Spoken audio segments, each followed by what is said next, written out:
Comenzamos o dia com uma meditação cortico e poderoso. Awe Dios que papo medita. Presenta pa Ruensley La Cruz. La Cruz.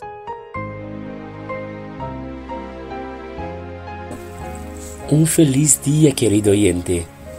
Nossa meditação de hoje está intitulada Que hora bota livre de verdade.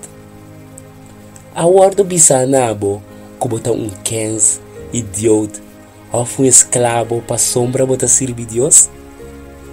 Nos textos de meditação de hoje está quedando em Romano 6, 20 e 22. Para sombra tempo que você estava escravo de pecar, você estava livre de justiça. Mas a hora que você agora livrar de pecar e abrir escravo de Deus, é benefício que você tem está resultado em santificação e é fim da vida eterna. Querido oyente, botava taçar que tem dois tipos de escravo.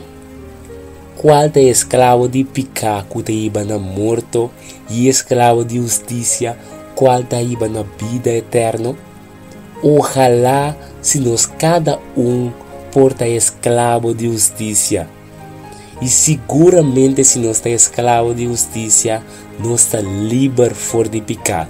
E se nós está livre fora de pecar, nós está livre de verdade em Cristo Jesus. E se recompensa está que nós lo recebi vida e vida eterna. Que bom Deus pensional.